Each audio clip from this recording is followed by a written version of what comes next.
Okay, everyone. So, welcome to the sort of Question Pro fireside chat. And today I've got the big pleasure of chatting with Paul um, from Beam Suntory. And if I'm honest, I connected with Paul a while ago. I think it's because he probably agreed with some of my sort of client side comments and also disagreed with some of them as well at the same time, and probably challenged my thinking along the way.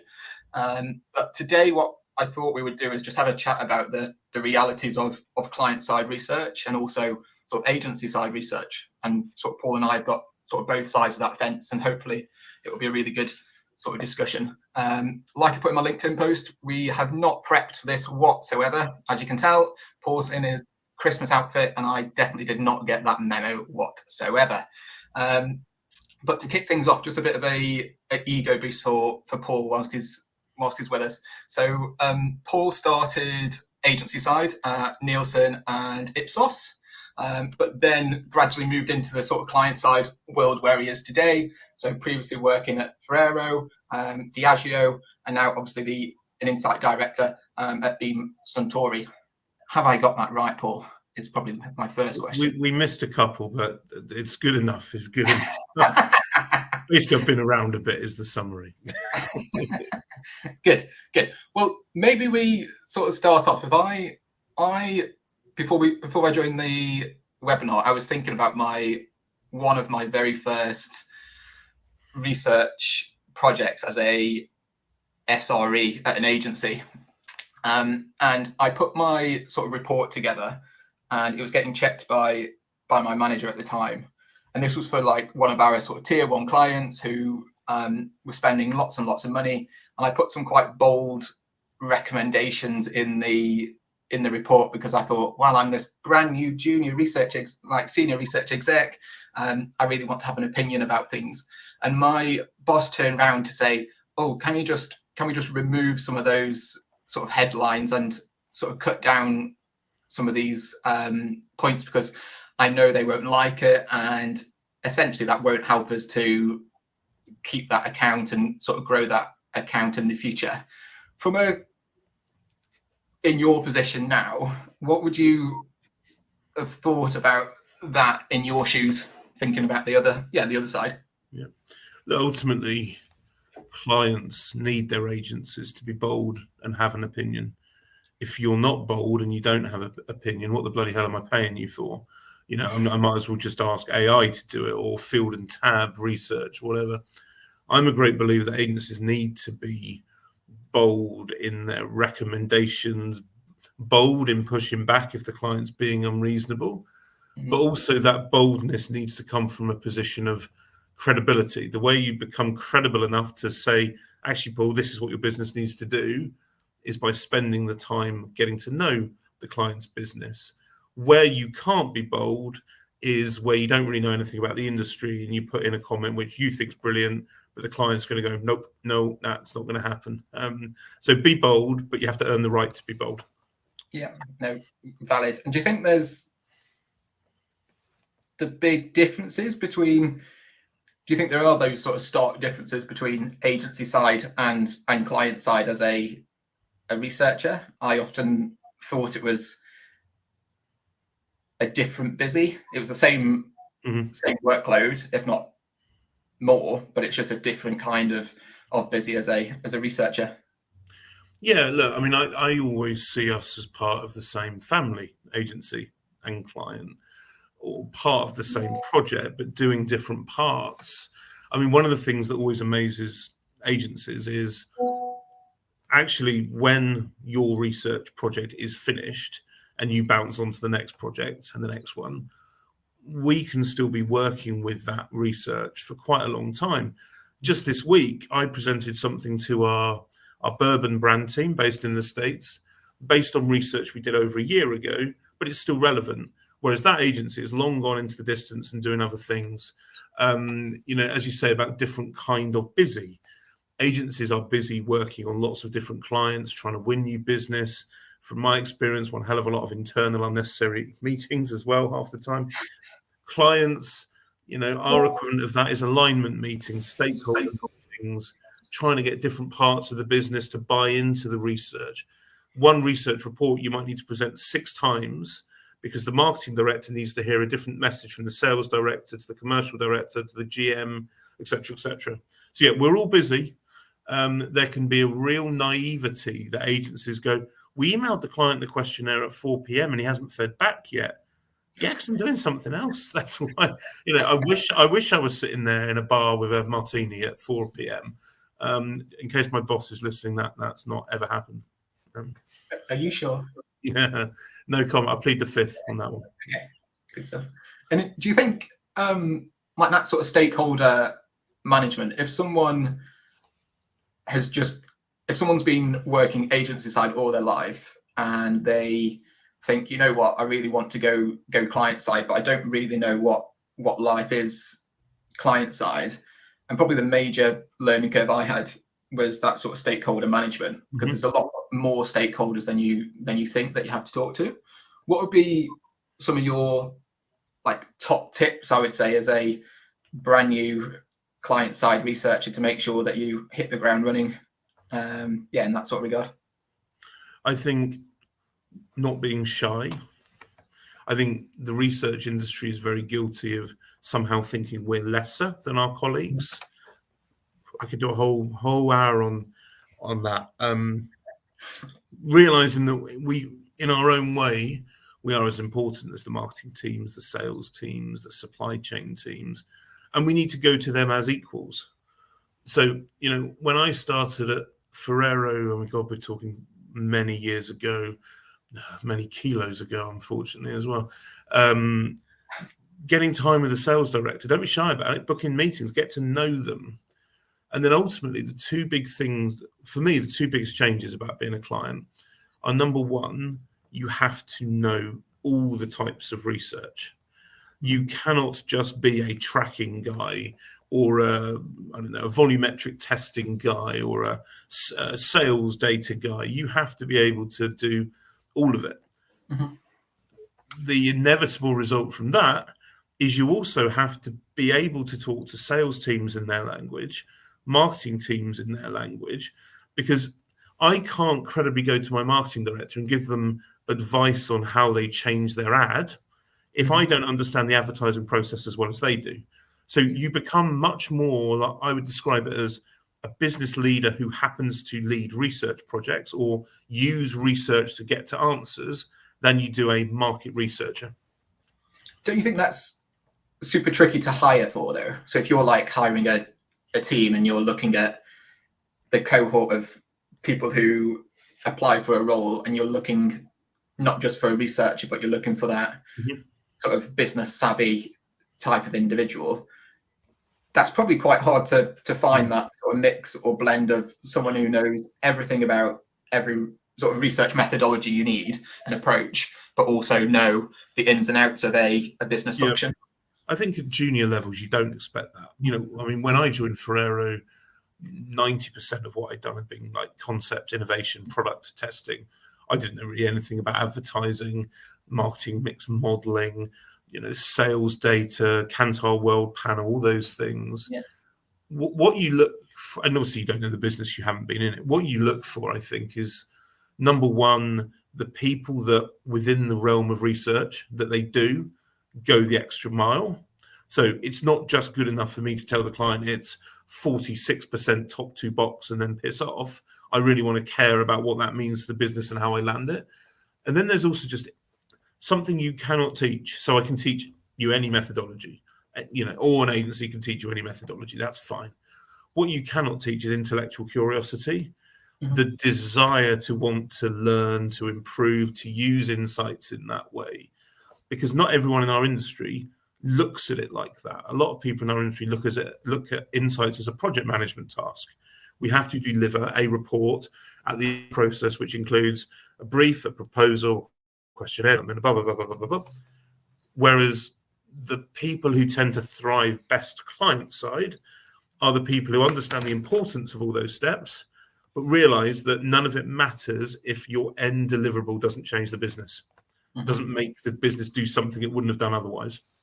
Yeah, no, great point. I think, I've I think I wrote about it a couple of times, and it was probably after one of our chats around sort of building your research project more in public. So sort of talking through each step of that sort of research journey with stakeholders who, especially those who don't know research that well. So then when you get to that debrief stage, you're not in a situation where someone asks, oh, why wasn't this asked? Or is this actually relevant for the business? Or is this actually important for me at the end of the day?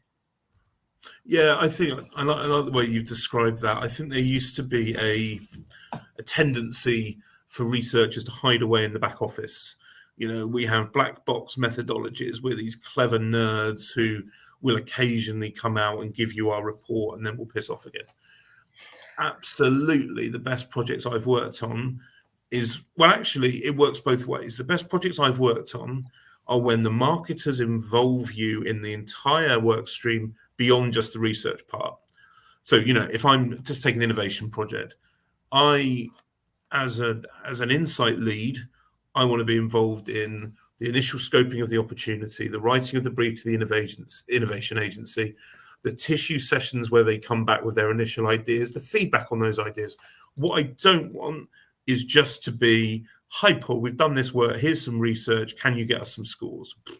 So, and then that works both ways.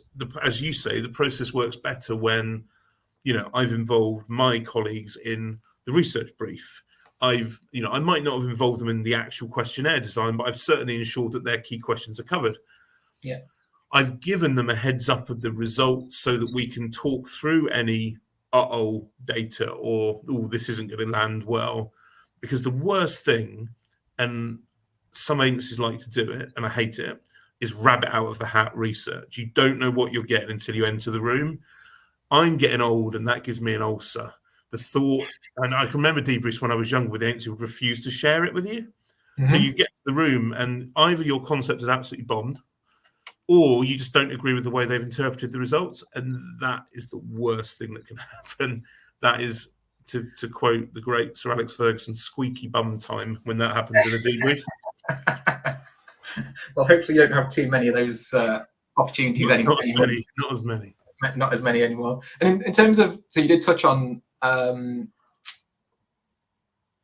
like prior to, let's maybe say 15, 20 years ago, when people might have thought our industry was one of those that sort of sat in the back room and only came out when there's a report to deliver. Do you think we get the same amount of plaudits or praise as maybe, I don't know, the creative department or the digital team or the marketing team? Or do you think we shouldn't actually get as much just because of the function we work in? I don't know. I'm certainly not going to agree with the last part of that statement. That's my bonus won't look good next year if I don't think I'm important. Look, ultimately, again, we are part of a process which helps a business to make the best decisions. We should see our role as helping the business to make money, right? That's what we do. The part we do is just different from those other departments. Is it fair to say we are not as important as the lorry that delivers our products to the store? That probably would be unfair. We do a different part of the journey. Unfortunately, there is a tendency, and I think both agency and client side, to potentially view ourselves as second-class citizens.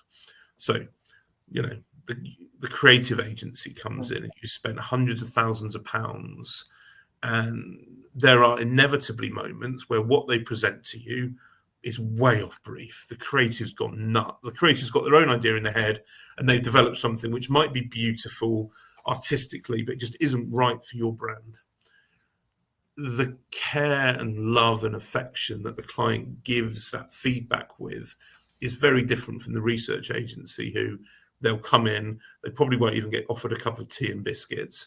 They'll be told to do their presentation, and in the nicest way possible, be told to fuck off at the end of it.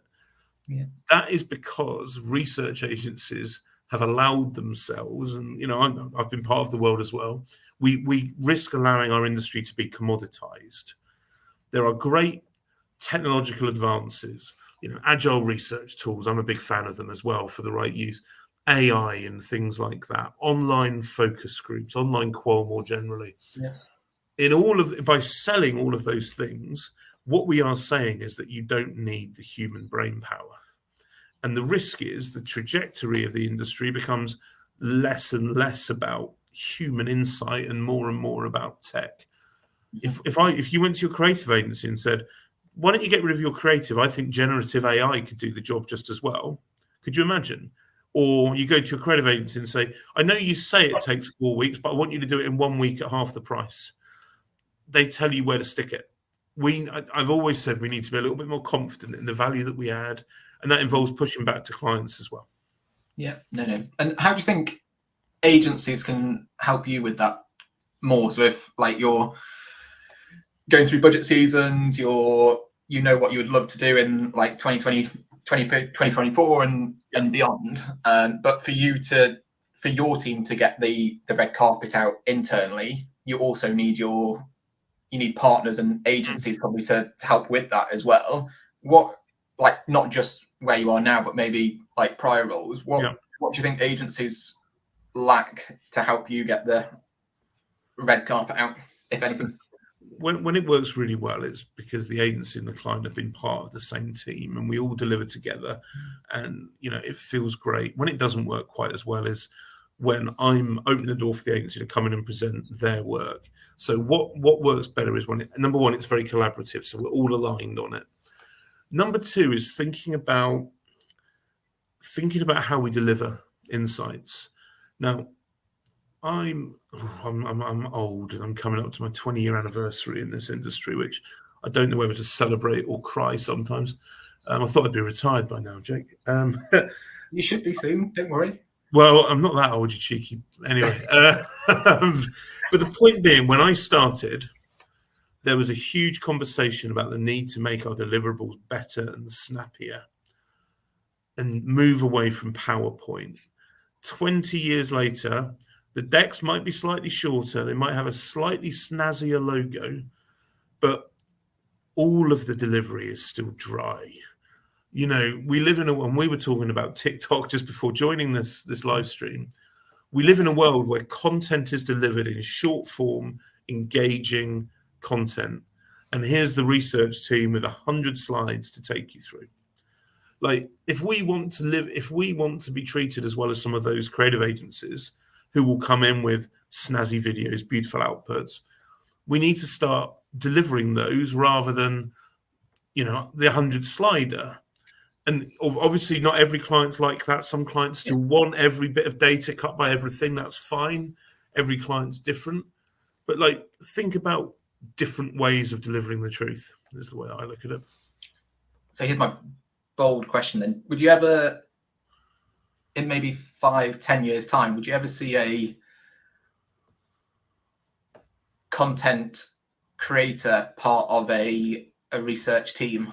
So you're doing the nuts and bolts of the research, the stakeholder management, but that's your skill set and that's where your house is. But then over time, you can see different sort of experts in that sort of content creation and using all the data to create different pieces to share with the rest of the business. Yeah, I think that's really smart. I ultimately think if we're talking about agency teams, I see that there are typically 4 roles. There's the person who's trying to sell you business, normally very annoying via LinkedIn, just putting that out there. The project manager, the person who does the day-to-day nuts and bolts, absolutely critical. The person that's brilliant at getting the report and turning it into recommendations and analysis. The fourth part, which doesn't exist yet, but I think could and should, to your point, is the person that goes, right, how do we deliver this into a client's business that's going to mean it's shared on the intranet, it's on the global town hall call, their internal networks are going to love it, versus just here's the big PowerPoint. I would love a world where, it became the norm that we can send our general manager a 2-minute video of everything he needs to know, which he can enjoy on his coffee break, on his or her coffee break, cigarette break, whatever it might be. Yeah, definitely. No, it's an opportunity, isn't it, really, for agencies and I think it is. Yeah, client side researchers as well. Absolutely. And then in terms of the, I guess, the expectations of research now, and what you would expect agency research to do, and what maybe actually agencies would expect you to do as that client side researcher. Do you think there's a marriage there in terms of both sides know what to expect and how they are expecting to do things, or do you think there's any sort of misalignment in what we think? That's really good. I think, and that's a really good question. Again, I think the best examples are when we stop talking about client team and agency team, and we start talking about the insight team on a project, which is the client and the agency team. That's when it works really well. When it works badly is when there is either a sort of master-slave system where the client just sees themselves as top of the food chain. You're going to give me what I want when I want it. Or when the agency equally sees the client as the enemy. When you listen to the finance team going, oh no, don't give them any extra. You've used your allotted hours. Don't do that extra request. When it's transactional, that's when it all falls apart because you don't live up to my expectations. It's when there's genuine relationship. And something I always say on these kind of things as well is I can only talk for me and the teams that I've managed. I cannot talk for every client. There are some clients who do not want to work in that way. There are, I've been agency side. There are some clients who, frankly, you don't see between the proposal being signed off and the presentation being delivered. So that's 100% true. But as you get to know your client, consider it like dating. Every client is going to be different and will want slightly different things. Some want flowers, some want to go to the cinema, some want chocolates, some want all three. They're high maintenance. Just put that's one of you, is that's that's me. Yeah, exactly. And there's my cat just to on the subject of high maintenance. But the point being is we don't always spend the time to actually ask what the client wants. Do you want weekly project meetings? How do you like your reports to be? Are you someone who likes the big story or all the detail? Those are questions that never, ever get asked. And if you want to delight your client, just why not ask those questions and rather than find out the hard way? Yeah, no, definitely. I think, we've got a tendency to, from an agency side, I think, to sort of stick to the rule book or that sort of black box in terms of, hey, we do this way of working for every client, so why should we change something for Paul versus another client, because it makes our lives a little bit easier by sticking to a process internally versus like you said, sort of thinking outside the box and just thinking actually who is the client and what do they really like and how is it going to help them, because at the end of the day, if the research provides that wow factor for Paul, then he can go away and he's much happier and he can try and get more. I'll use the agency again. So it's a two-way thing. Yeah, I often think, and I understand why, agencies invest so much time in winning new clients, so much money, so much senior resource. Just sometimes it would be nice if that senior resource were pointed at existing clients and how you could win more money from them. It's much harder to get new clients on board than it is to get a new project from the same client. But it's something that I always see, that all of the people with the biggest titles are in the pitches for new clients. Once you're over the line, that's it, mate. We don't need to worry about you anymore. And we want to be looked after, and if we spend a lot of money, we expect there to be some value add off the bat of that. Yeah, no, absolutely, no, completely agree. And I think it's that sort of relationship building, isn't it? From not having a supplier client side partnership, it is more of a two-way partnership, rather than thinking of it as a supplier. I think one of the issues I found, especially moving back to agency side and thinking about that, always thinking of a research project as a transactional thing, is when, from a client point of view, that might be like, I don't know, a tender, or you're putting out a big proposal and you want loads of pitches from agencies. Yep. And from my side, that feels automatically like a transactional deal, and you're thinking of, hold on a minute, we've got to fit from an agency perspective. Yep. We've got to fit these 4 criteria, and one is price, which is maybe 40% out of the entire proposal or 30% out of the markings, and you think, hold on a second, this is down to who can do it, not the cheapest but most cost effective, and that for me rings transactional alarm bells. Yep. I think it's understanding, again, it's about asking the right questions. It's about asking the client, of the different criteria you could base a proposal on, what's going to matter most here. If it's about pricing, I often say to agencies, look, don't tell me that the money that I've got isn't enough. Tell me what you could do for that money, and then tell me what you could do extra if I could find 20% more, 25% more. Because the budget always exists. I can always spend more, right? The marketing teams have budgets. Obviously, we want to spend the least that we have to, but if you're able to sell me something which would significantly improve the project and ultimately then our business, then I will fight for spending more. The problem is that agencies don't ask those questions about what might matter more. What would you pay more for?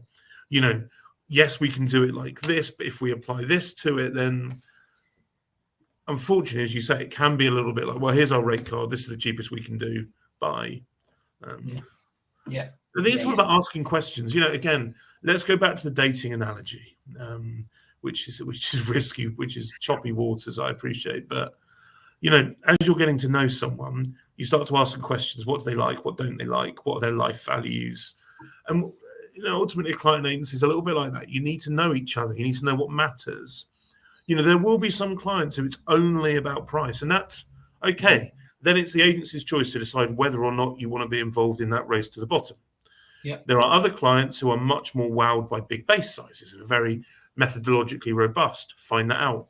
There are some who, and I'm probably in this camp, care most about the last 20% of the project, which is how do we deliver it in a way that's going to make my business make a choice, and make a bold decision.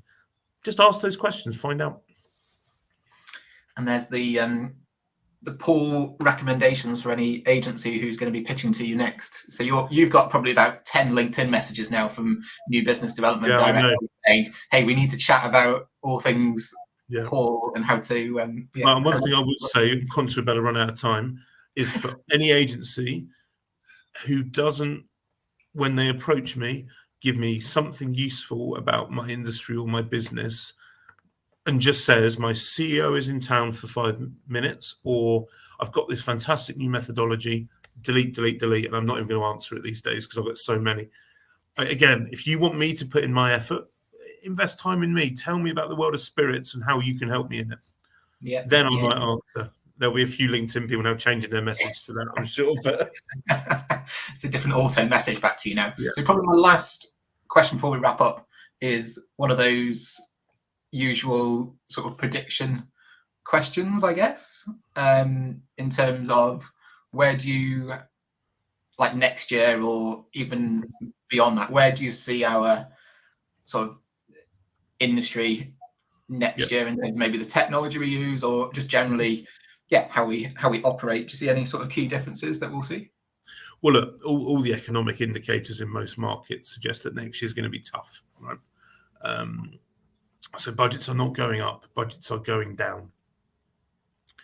What I would like to happen is that the research industry and agency and client, as part of that, focus on doing fewer, bigger, better projects. If we don't have all the money, let's focus on the ones that really make the difference. What I suspect might happen is we will see more and more of a move towards automation, AI becoming involved. And I think it's like anything, there will be a massive rush to this kind of stuff because it's new and it's shiny. And the marketing director will love the idea of automated, quick, cheap research. And there'll be plenty of people who get their fingers burnt by it. And eventually we'll learn and say, AI is a tool as part of our toolkit, like of everything else, not the answer to our solution. But yeah, I'd love it if clients and agencies would think more about, like, I don't want to do 10 projects this year. At the moment, the clients would go, I want to do 10 of them cheaply. It would be better if we said, we'll only do 6 of them and we'll do them really well. Mm-hmm. Yeah, no, valid, completely valid. I get that. And yeah, let's see if that prediction comes true, sir. We'll reconvene next year and see if that has actually happened as well. Yeah, maybe you could put a bit of a Christmas effort in next time for next year. I might do for you if you actually gave me the memo before we. Yeah. I just assume. I might have got the jacket out as well. You never know. Next year. Maybe next year as well. Well, great to chat. Appreciate your time and wise words, sir. Always a pleasure. And just for everyone who's listening, sort of next week we've got Asim and I are sort of chatting about our sort of latest senior director UK study, so that sort of temperature check that we've been doing recently. So feel free to join us sort of next week as well. And then yeah, we'll be sharing sort of the results and sort of sharing what the sort of industry is thinking from that sort of director level in the UK. But yeah, thanks for joining, and hope it was really, really useful. Thanks everyone. Cheers.